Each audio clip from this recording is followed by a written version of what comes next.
Hello guys, நாம இப்போ எங்கே வந்திருக்கோம்னு பார்த்தீங்கன்னா லஞ்ச் சாப்பிட லாகூரி கஃபேக்கு தான் வந்திருக்கோம். இது எங்கே இருக்குன்னு பார்த்தீங்கன்னா ये है भाई साहब खयल वजारात में हारा करके बोलने की जगह में है सो लाहौरी कबे. இந்த ஏரியாலே இந்த ரெஸ்டாரண்ட்டுக்கு மட்டும் மக்கள்கிட்ட நல்ல வரவேற்பு இருக்குங்க. எப்பவுமே கூட்டமாக இருக்கும். அதே சமயத்தில் ஃபுட்டு நல்லா இருக்கும்னு சொல்கிறாங்க. வாங்க உள்ள என்ன மாதிரி ஃபுட் சேல் பண்ணுறாங்க, அந்த ஃபுட்ஸ் எல்லாம் நம்ம டேஸ்ட் பண்ணி எப்படி இருக்குன்னு சொல்லி பார்க்கலாம். வாங்க உள்ள வந்தோடனே பார்த்தீங்கன்னா மக்கள் சொன்ன மாதிரி எப்பவுமே கூட்டமாக இருக்குன்னு சொன்னாங்க. அதே மாதிரி தான் இருந்துச்சு. நாங்கள் கை கழுவிட்டு வந்தோடனே எங்களுக்கு ஒரு டேபிள் ஃப்ரீயாக இருந்துச்சு. சரி அந்த டேபிள் உட்காந்துடலாம் அப்படின்னு சொல்லிட்டு போயிட்டோம். எனக்கு தெரிஞ்சது இந்த ரெஸ்டாரண்ட் ஃபுல்லாகவே புஃபேல தானா. இதோட ரேட்டை கேட்டிங்கன்னா கண்டிப்பாக நீங்கள் ஷாக் ஆகிடுவீங்க. ரேட்டை நான் வீடியோட கடைசியில் சொல்கிறேன். இங்கே புஃபேல ஏகப்பட்ட ஐட்டத்தை ஷோகேஸ் பண்ணியிருந்தாங்க, வெஜ்ஜு நான்வெஜ்ஜுன்னு. கூட காத்திருக்காம அப்பா பிளேட்டை லோடு பண்ண ஸ்டார்ட் பண்ணிட்டாங்க. முதல்ல என்னன்னு பார்த்தீங்கன்னா சலாட்லேருந்து ஸ்டார்ட் பண்ணுவோம் அப்படின்னு சொல்லி ஆரம்பிச்சிருந்தாங்க. சலாடை ஃபில் பண்ணிட்டு நேராக மெயின் டிஷ்க்கு வந்துட்டாங்க.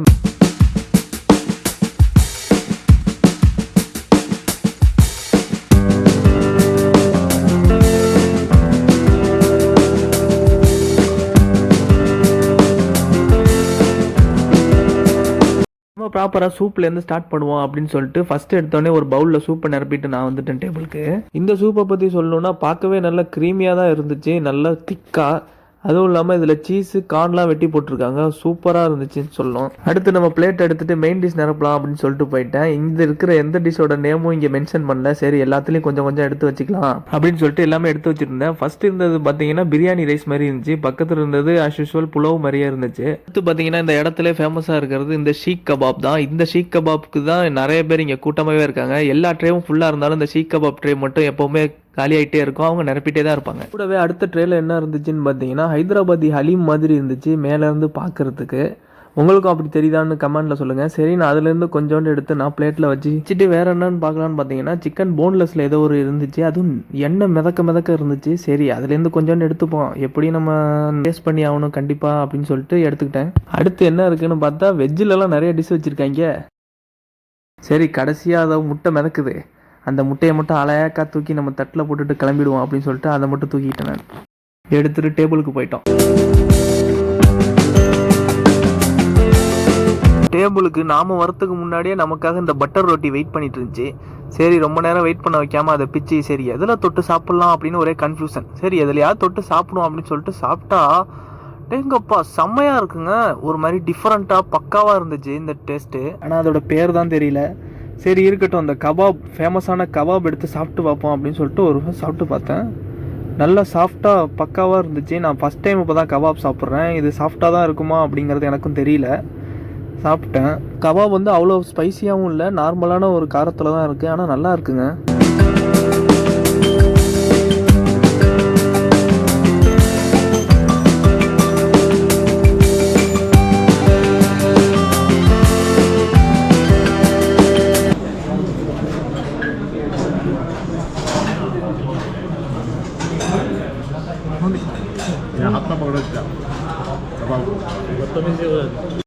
எங்கள் எல்லாருக்குமே இந்த ரெஸ்டாரண்ட் ஸ்பெஷல் கபாபே ரொம்ப பிடிச்சிருந்துச்சு. அடித்து நாக் அவுட் பண்ணிட்டோம். சொல்லப்போனால் நானே அஞ்சாறுக்கு மேலே சாப்பிட்ருப்பேன். எங்கள் பார்க்கலாம் ரொம்ப பிடிச்சிருந்துச்சு. எவ்வளோ சாப்பிட்டீங்கன்னு கேட்டால் கவுண்ட்லெஸ் அப்படின்னு சொல்லிட்டார். சரி இப்படியே சாப்பிட்டு வயிறு ஃபுல் பண்ணாமல் எடுத்துகிட்டு வந்த மற்றதெல்லாம் சாப்பிட்லாம் அப்படின்னு சொல்லிட்டு சரி என்ன இருக்குன்னு பார்த்தேன். அப்புறம் அந்த கபாபை நவுத்தி வச்சுட்டு ஒரு முட்டையை மட்டும் அலைக்கா தூக்கிட்டு வந்தோம்ல, அந்த முட்டையை சாப்பிட்டு பார்ப்போம் அப்படின்னு சொல்லிட்டு சாப்பிட்டா இது வேறு லெவலில் இருக்குங்க. அட்டேங்கப்பா இதெல்லாம் ஃபஸ்ட்டு சாப்பிட்ருக்கணும் அப்படின்னு தோணுச்சு. உண்மையாக பக்காவான டேஸ்ட்டாக இருக்குது. அப்போட வர சொன்னேன் நான், இதை நீங்கள் சாப்பிட்டு பாருங்கள் சூப்பராக இருக்குது அப்படின்னு சொல்லிட்டு. ஆனால் இருந்தாலும் இந்த கபாப் சாப்பிட்றது நிறுத்த முடியல. அவ்வளோ ஒரு டேஸ்ட்டு பக்காவாக இருந்துச்சு. சரி அந்த எண்ணெய் மிதக்க எடுத்துகிட்டு வந்ததை சோத்தில் பிரட்டி ஒரு வாய் வச்சா அடேங்கப்பா வேறு லெவலு.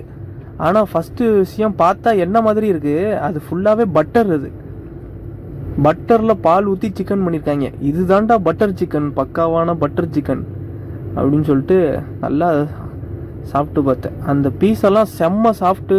அதுவும் இல்லாமல் போன்லெஸ் வேறு போட்டிருந்தாங்களா. போன்லெஸ்னாலே நமக்கு பயங்கர இஷ்டம். அதனால் எடுத்துகிட்டு வந்த எல்லா சிக்கனையுமே சாப்பிட்டாச்சு. இப்போ வரைக்கும் ட்ரை பண்ணதில் இதாங்க வேறு லெவல் சிக்கன். உண்மையாக சாப்பிட செம்மையாக இருந்துச்சு. அடேங்கப்பா அந்த பட்டரில் நிறைய பேர் தவட்டுற மாதிரி பண்ணுவாங்க. இவங்க அதையெல்லாம் மிஞ்சிட்டாங்க. சரி அதில் ஒரு ரோட்டியை வச்சு தொட்டு சாப்பிட்டு பார்ப்போம் அப்படின்னு சொல்லி ரோட்டியும் ஒரு பீஸ் கறியும் வச்சு எடுத்து வாயில் வச்சா டாட்டா வேற லெவலில் இருந்துச்சுங்க. உண்மையாக இந்த இடத்துல இதுதான் பக்காவான டிஷ்ஷுன்னு நான் சொல்லுவேன் இப்போ வரைக்கும். இன்னும் அடுத்தெல்லாம் டேஸ்ட் பண்ணல, அதெல்லாம் டேஸ்ட் பண்ணிட்டு தான் முடிவு பண்ணணும். சாப்பாடோட தொட்டு சாப்பிட்டாலும் நல்லாயிருக்கு, ரோட்டியோட தொட்டு சாப்பிட்டாலும் நல்லாயிருக்கு. பயங்கரமாக பண்ணியிருந்தாங்க, வேற லெவல். ஹலீம் மாதிரி கொண்டு வந்தேன், அந்த கிரேவி அதுவும் நல்லாயிருக்கு. சரி, அந்த நெய் சோறோட பரட்டி சாப்பிட்டா அதுவும் நல்லாயிருக்கு. எந்த சோத்தோட பரட்டி சாப்பிட்டாலும் இந்த கிரேவி வேற லெவலில் இருக்குங்க. ஹலீம் மாதிரி நான் கொண்டு வந்த கிரேவி அது கீரைங்க, வெஜ்ஜு. அது கீரையில் செஞ்ச கிரேவி. கீரை கிரேவியை பார்க்க நான்வெஜ் மாரி செஞ்சாங்க பார்த்தீங்களா, மிஞ்சிட்டிங்க போங்கடா அப்படின்னு தோணிட்டு எனக்கு ஒரு செகண்ட். இன்னும் பார்த்தீங்கன்னா அதையுமே சோத்தோட பரட்டி சாப்பிட்டா உண்மையாகவே வேறு லெவலில் தான் இருந்துச்சு. இங்கே ஒவ்வொன்றையும் சாப்பிட ஒவ்வொன்றும் பெட்டராக இருந்துகிட்ருக்கு. இருந்தாலும் அந்த கபாப் தான் ஹைலைட்டு. ஒரு மேட்ரு இதை பற்றி சொல்லவே இல்லை பாருங்க. இந்த ரோட்டியே நல்லா சுட்டு மேலே பட்டரை தடவி செம்ம சாஃப்டாக இருக்குது. எந்த கிரேவியோட மேட்ச் பண்ணாலும் இந்த ரோட்டி அல்டிமேட் காம்பினேஷன் தான். ஒன்றுக்கு ஒன்று இதுக்கு நல்லா இல்லை அதுக்கு நல்லா இல்லைன்னு சொல்லவே முடியாது. அந்தளவுக்கு வேற லெவல் ரோட்டி. ரோட்டியில் 2-3 டைப் வச்சுருக்காங்க. கொஞ்ச நேரத்துக்கு ஒரு தடவை வந்து நம்ம ட்ரே காலி ஆச்சுன்னா மறுபடியும் ஃபில் பண்ணிகிட்டே இருக்காங்க. அதில் எந்த பிரச்சனையும் இல்லை எந்த ரோட்டி வேணுங்கிறதையும் வந்து கேட்டுட்டு ஃபில் பண்ணுறாங்க. பொஃபே சிஸ்டம் இருக்குது, எடுத்து சாப்பிட்டுக்குவாங்க அப்படின்னு இல்லாமல் வந்து கேட்டு எல்லாமே வச்சுட்டு போகிறாங்க. ஒன்றும் பிரச்சனை இல்லை இங்கே.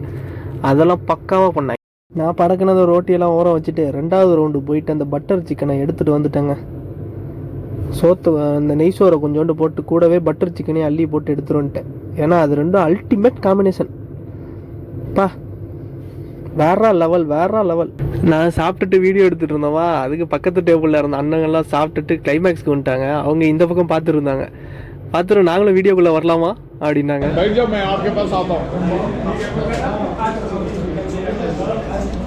दोनों को वीडियो पकड़ गया।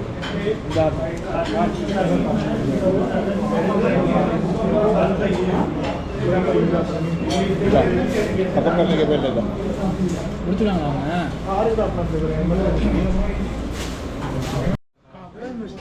मुश्किल नहीं, इधर भी डाल दो।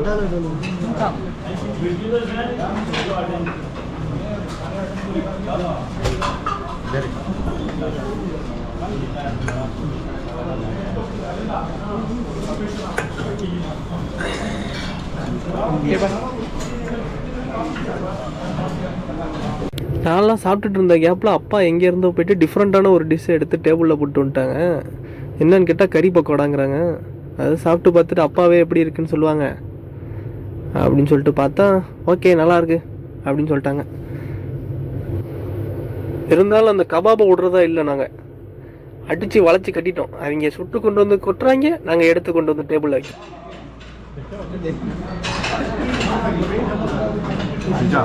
ये पकड़ के रख के मुंह में सही में जीजा अंकल 4 ஆடு 5 கோழி அடிச்சு போட்டுட்டு பொறுமையா வந்துருக்கேன்.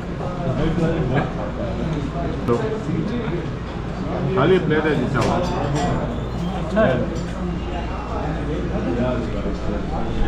ஒரு வழியாக சாப்பிட்டேங்க. சாப்பிட்டோன்னே இப்போ கிளைமேக்ஸுக்கு வந்துட்டேன் நான். சரி, டெசர்ட்டில் இவங்க வெறும் பாயாசம், அதாவது ஸ்வீட்டில் பாயாசம் மட்டும்தான் வச்சுருக்காங்க. சரின்னு சொல்லி அதை ஒரு ஸ்கூப் அள்ளி போட்டு டேபிளுக்கு எடுத்துகிட்டு வந்துட்டேன். டேபிளுக்கு எடுத்துகிட்டு வந்துட்டு ஒரு வாய் எடுத்து சாப்பிட்டேன். செம்ம ஸ்வீட்டுங்க. ஒரு பாயாசத்தில் இவ்வளோ ஸ்வீட் போட முடியுமா? ஆனாலும் தவிட்டவே இல்லை, பக்காவாக இருந்துச்சு.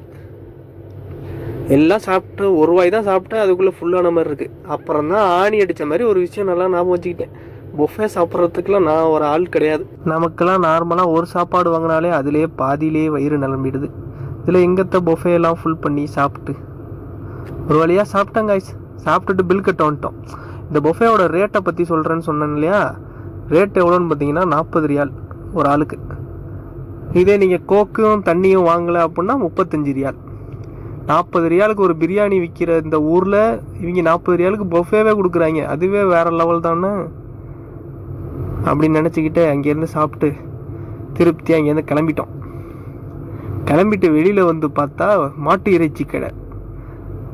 மாடை வெட்டி அதுக்கு சட்டையை போட்டு தொங்க விட்டுருந்தாங்க. அதெல்லாம் பார்த்தா அங்கேருந்து கிளம்பிட்டோம். நீங்கள் என்ன பண்ணுறீங்கன்னு பார்த்தீங்கன்னா இந்த மாதிரி பொஃபேல சாப்பிட்டப்பா அனுபவங்களை பற்றி கமெண்ட்ஸில் சொல்லுங்கள். அப்புறம் கூடவே லைக் அண்ட் சப்ஸ்கிரைபும் பண்ணிவிடுங்க. மீண்டும் உங்களை அடுத்த வீடியோவில் சந்திக்கிறேன். Tata பாபாய், see you.